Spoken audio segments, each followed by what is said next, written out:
Hey guys, what is up? It is the Fast Break Report here, bringing you guys another vlog. So, we're finally on the cusp of the NBA playoffs. We have more play-in games going on tonight. This should be the last round of play-in games. So, I've pretty much been able to determine who's going to be playing who, mostly because I don't see the Cavaliers beating Atlanta tonight, and without Paul George, I don't see the Clippers beating the Pelicans. So that's just my opinion. I think that we can pretty much safely say that, yeah, like without Paul George, the Clippers are pretty much losing tonight. So I want to go ahead and go over my NBA playoff predictions, at least for the first round, and just give you guys my opinion on this, just because we're finally on the edge of playoff basketball. So let's go ahead. I will go over the matchups. I will tell you who I think will win and in how many games, and give a little bit of reasoning for why. So we're going to start with the East, and we're going to start with the 1 vs 8 matchup and work our way down. So it'll be 1 to 8, 2 and 7, 3 and 6, 4 and 5, and so on and so forth. So the first matchup we got here is Miami playing Atlanta. That's who I have the matchup being. And I have Miami winning that series in 6 games. The reason I say 6 is because Atlanta's a solid team, and Miami's defense is good. It's their offense that really bothers me. It seems like when Tyler Hero isn't scoring 20 points off the bench, and not for nothing, but recently, Bam Adebayo and Jimmy Butler have been kind of inconsistent. I mean, Jimmy Butler's gotten better towards the end of the season at being more consistent, but it feels like Miami has relied a little too much all season on Tyler Hero scoring 20 points a game off the bench. I think he's a lock for Sixth Man of the Year. He could have already won it, and I just don't know it. But I got Miami winning this series in 6 games. Next is Boston versus Brooklyn, or the Celtics versus the Nets. And just so you guys know, I have a lot of upsets in the East, and I'll explain why.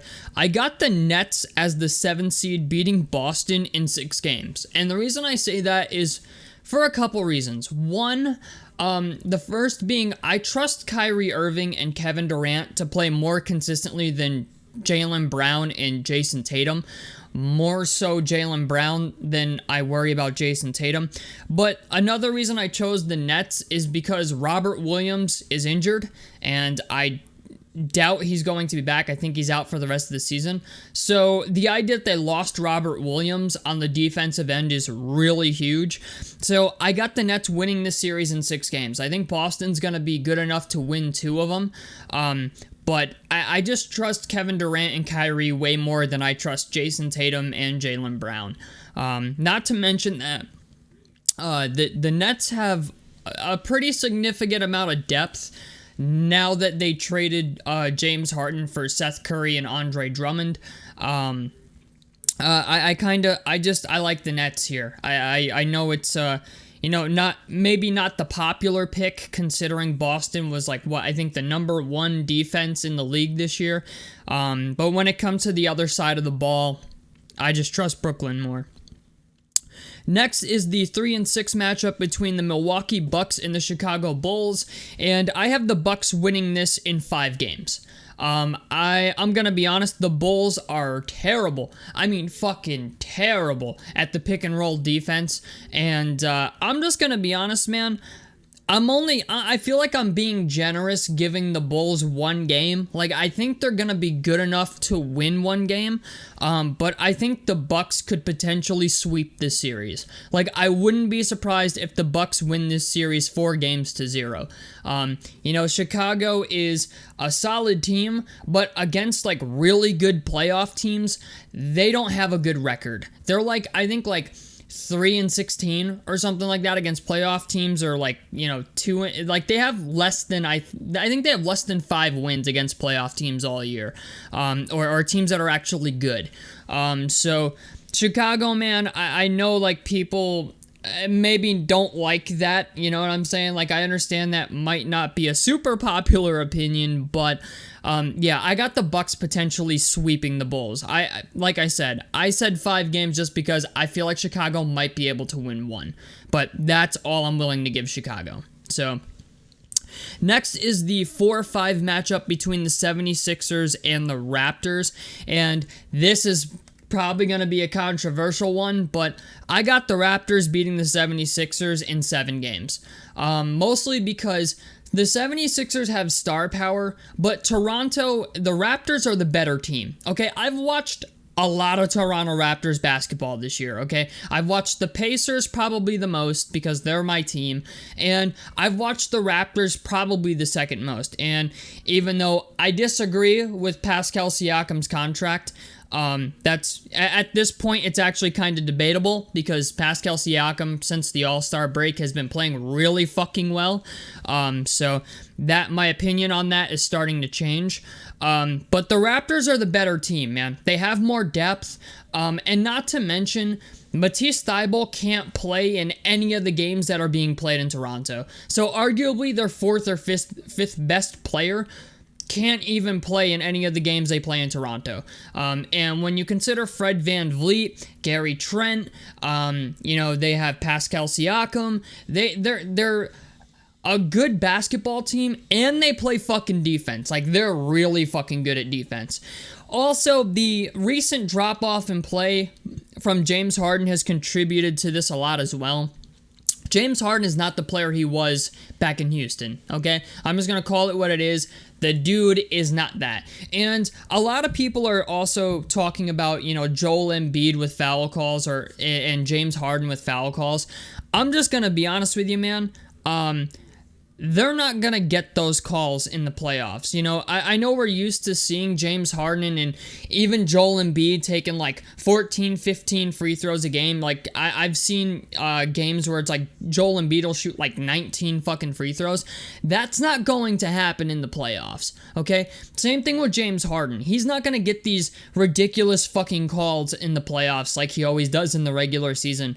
And I think the idea that Harden's performance has been kind of abysmal recently, and the idea that just Embiid and Harden both are not going to get the free throw and foul calls that they get during the regular season in the playoffs, I think that's going to contribute a lot to how this series plays out. I mean, the Raptors might even fuck around and win this series in 6 games. I mean, a lot of people are sleeping on the Raptors. A lot of people think just because the 76ers have James Harden, Tobias Harris, and Joel Embiid, that's all they'll need to beat Toronto.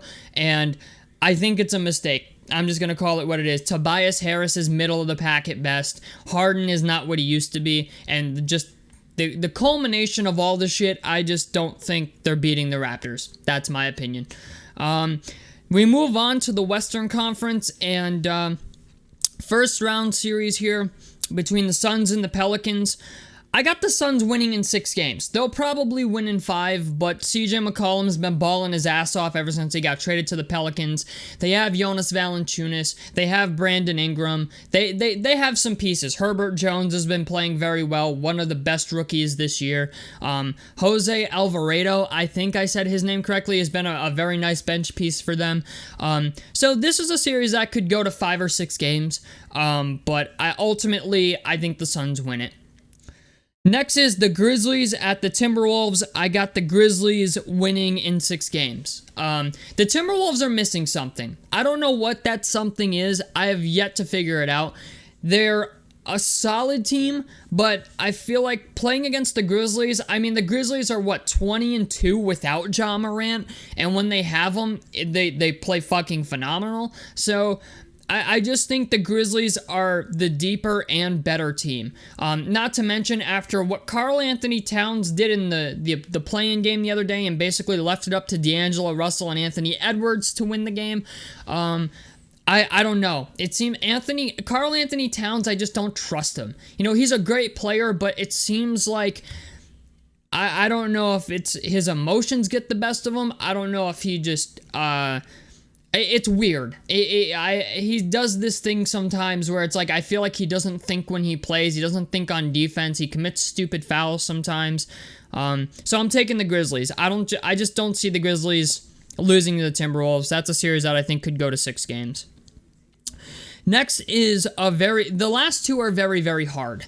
I will say this. These are hard predictions because both teams' star players are out for a couple games or potentially out for, maybe one game or so. But we got the Warriors playing the Nuggets as the 3-6 matchup here in the West. And I got the Warriors winning in 6 games. And this is subjective mostly because I don't know when Curry's going to return. I would assume Curry's going to return by game 2 if he doesn't play game 1 because Curry has come out and said he's probable for game 1. He feels like he can return for game 1, but that doesn't mean the Warriors coaching staff are going to let him. So the amount of games that the Warriors actually win this series in could vary. But I do think the Warriors win this series in 6 games. The Nuggets are a very good team, but the Warriors, when they're fully healthy, are a motherfucker to deal with. So that's my opinion on it. I think the Warriors win in 6 games. Lastly, we have the Dallas-Utah matchup, and this is going to be an upset. I've got Utah beating Dallas in 5 games, potentially 6. It really depends on how many games Luka Doncic is out. Utah, solid team, but the Dallas Mavericks without Luka Doncic is a scary thing to think about. And I think if Dallas goes down in this series 0-2 to start it, and they get Luka Doncic back in game 3, I really think that they could potentially lose this in 5-6 games. Utah is still a good team. A lot of people, they're not a great team, you know what I'm saying? But I think they have the ability to beat Dallas in 5 or 6 games. I think it's more like 6. I put down 5, but yeah, I could see Utah winning this series in 5 or 6 games. So, mostly, like I said, because Luka Doncic is supposedly going to miss the first 2. If Luka Doncic weren't going to miss the first 2 games, I would have Dallas winning this series, probably. But it's just the idea, because Luka Doncic has been playing his ass off. But I just think if you don't have him for the first 2 games, it's going to be very hard to, come back down 0-2. And I just don't think Dallas is that talented. They're a good team, but against Utah, I don't think they're that talented. So tell me what you guys think about this down below in the comment section below. I'd love to hear your guys' opinions on this. A like helps me out. Subscribe if you guys want to see more on the Fast Break Report. And I'm out of this motherfucker. Peace, guys.